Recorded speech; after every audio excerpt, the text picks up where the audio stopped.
Bonjour à tous, c'est Christophe de réussirdanslecinema.com.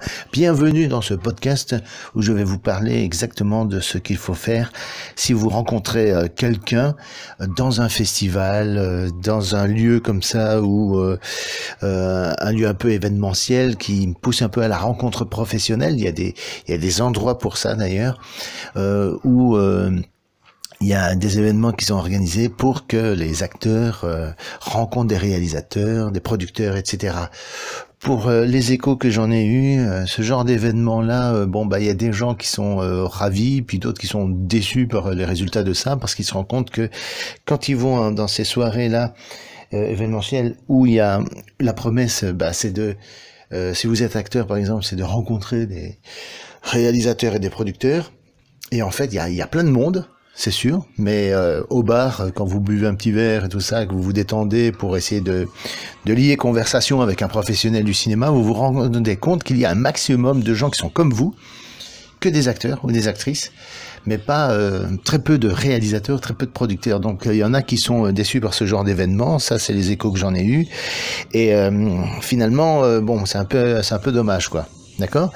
Mais si vous allez dans les festivals pour rencontrer des producteurs ou des réalisateurs, n'oubliez pas que ces gens-là se déplacent souvent en équipe. Et quand on fait partie d'une équipe de tournage et qu'on est dans un lieu où il y a la projection du film, souvent il y a toute l'équipe qui est là, il y a l'assistant, il y a le truc, la personne qui est connue, la personne qui est moins connue, etc. Moi, ce que je vous conseille, c'est que quand vous parlez à quelqu'un dans ces événements-là, c'est de considérer les gens avec respect et de ne pas les prendre pour des cons, parce que ça va se sentir. Si par exemple il y a une personne que vous n'envisagiez pas nécessairement d'établir un contact avec cette personne, eh bien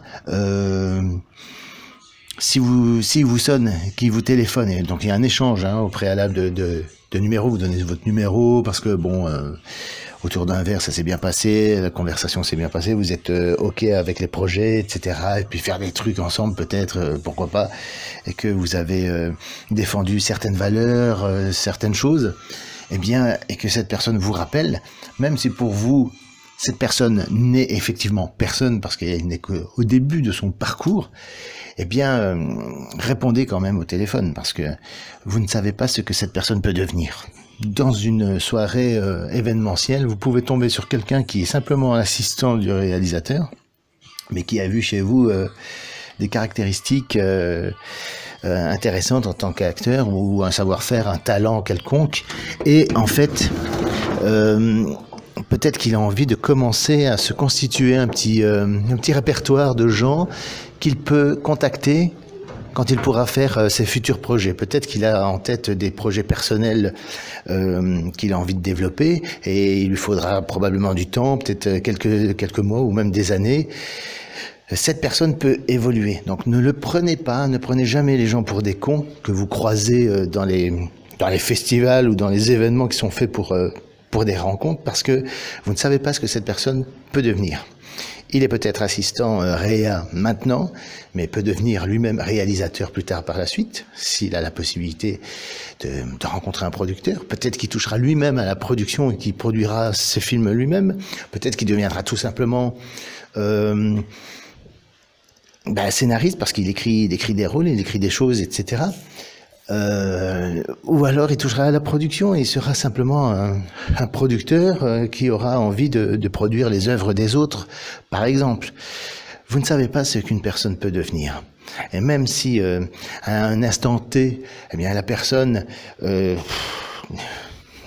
concrètement n'a rien fait de particulier et tout, mais ça ne veut pas dire qu'il n'a pas des projets en tête et des choses qu'il a envie de mettre en place pour lui, pour ses futurs projets, et d'évoluer dans le cinéma. D'accord ? Donc, traitez les gens avec respect.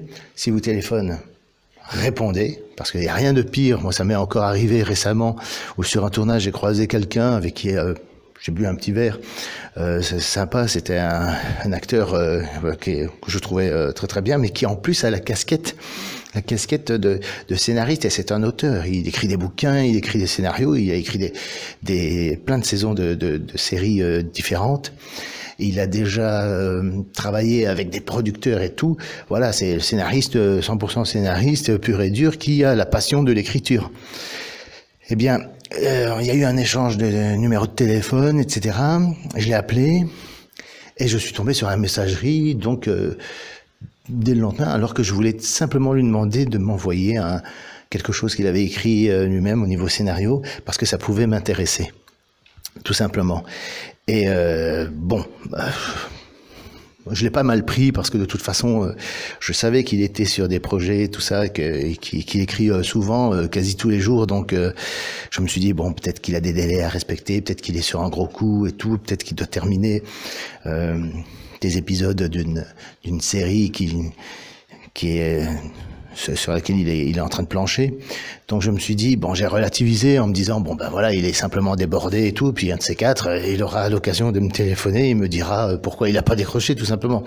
Voilà, très débordé. Mais en tout cas, j'espère que ce n'est pas l'autre cas de figure qui pourrait se présenter, c'est que on ne vous prend pas au sérieux, ou on n'écoute pas ce que vous avez à proposer, parce que bon, ben, il peut arriver que vous fassiez des choses, mais que vous n'arriviez pas à obtenir les résultats que vous souhaitez vraiment. Donc les gens voient les résultats que vous avez, mais non pas les résultats que vous avez envie d'avoir. C'est pour ça que moi, dans mes contacts, quand je parle avec les gens, je parle pas des résultats que j'ai maintenant, d'accord, mais je parle plutôt des résultats que j'ai envie d'avoir. Ma vision à long terme de ce que je fais. Que ce soit par rapport au blog, par rapport à mes projets de court-métrage, par rapport à la page Facebook de réussir dans le cinéma, les formations que je peux créer à l'avenir. Voilà, c'est de ça que je parle. Je parle toujours de projets, je parle toujours d'avenir. Les résultats que j'ai pour l'instant ne sont pas du tout... c'est pas ça qui est le plus intéressant à parler, d'accord. Le plus intéressant, c'est de savoir vers quel résultat, vers quelle finalité je tends pour l'avenir. C'est ça qui est plus intéressant et c'est souvent plus inspirant. Donc voilà. Donc pour ceux qui écoutent ce podcast, qui écoutent cet enregistrement audio, eh bien je dirais, si vous avez envie de travailler avec quelqu'un, eh bien oui, faites-le. Testez-le et laissez l'opportunité aux gens de prouver ce qu'ils avancent, de prouver leur valeur, de prouver leur talent, et surtout de ne pas les considérer de travers, parce que ça peut vous retomber dessus, et effectivement. Parce que si cette personne pense que à une certaine époque, admettons que, reprenons le cas de figure du gars que vous rencontrez, il est simplement assistant réa, et des années plus tard, il est producteur. Ok ? Sous prétexte que vous le connaissez, vous allez peut-être lui envoyer un scénario, etc. Sauf que lui, il se souviendra qu'à une certaine époque, il vous avait proposé quelque chose que vous avez refusé parce que vous l'avez pris pour un guignol, tout simplement, que vous n'avez pas pris au sérieux. Ben, il s'en souviendra de ça. Et avec sa nouvelle casquette et son nouveau statut son niveau, puisqu'il a progressé, puisqu'il a un niveau supérieur, il est producteur, ou réalisateur, ou scénariste, mais en tout cas, il a un pouvoir de décision. Eh bien, il se souviendra de votre nom et il y a de fortes chances pour qu'il se dise « Non, celui-là, non. À une certaine époque, il m'a pris pour un con, je lui ai proposé un truc, ça m'aurait bien fait plaisir de travailler avec lui, ça m'aurait aidé à me développer, à avoir plus de collaboration avec quelqu'un et tout, j'aurais bien aimé, mais il a refusé. Mais je pense qu'il m'a pris pour un idiot. » Donc, le revers de la médaille, c'est que après coup, il vous snobera aussi, il fera comme si vous n'existiez pas, et il vous répondra sûrement pas. En tout cas, il vous proposera plus rien de toute façon. Il préférera travailler avec les gens qui, peut-être, eux, ont accepté, à l'époque où il était assistant réa. Peut-être que vous avez refusé de répondre à ses appels, en vous obstinant bêtement, et peut-être que du coup, il a dû chercher ailleurs. Mais cette autre personne à qui il a proposé, eh bien peut-être que cette personne a accepté, voilà, tout simplement en ayant l'attitude idéale de ne pas le prendre pour un imbécile. Et il continuera à travailler avec les gens qui lui ont fait confiance dès le début. Voilà. Donc vous passez à côté de ça, tout simplement parce que vous l'avez pris pour un idiot. Donc ne prenez pas les gens pour des imbéciles. Si on vous propose quelque chose, considérez l'opportunité de collaboration quoi que ce soit pour l'écriture, soit pour la réalisation, pour la production, ou tout simplement acteur et rôle dans un film, eh bien, si vous avez une opportunité, eh bien, considérez ça avec sérieux, professionnalisme, et voilà. Si vous n'êtes pas libre, vous n'êtes pas libre, mais dites-le. Mais ne laissez pas les gens sans nouvelles, sans rien. Parce que quand on n'a pas de nouvelles, quand on n'a rien, on peut s'imaginer n'importe quoi. Donc, c'est souvent ça qui se passe. Et quand il n'y a pas de réponse, eh bien souvent on se dit, eh ben il me prend pour un imbécile, il me prend pour un con, bah du coup je vais aller voir ailleurs, je vais proposer une collaboration avec quelqu'un d'autre avec qui je pourrais vraiment collaborer, faire du travail concret. Parce que ce qui compte finalement dans ce métier, c'est le concret et rien d'autre. Voilà, c'est ça qui fait gagner du temps. Donc je vous dis à très bientôt pour une prochaine vidéo. Faites-moi un pouce droit bleu pour si vous avez aimé ce podcast, cet audio MP3. Je vous dis à très bientôt pour un prochain podcast ou une prochaine vidéo. Au revoir, ciao.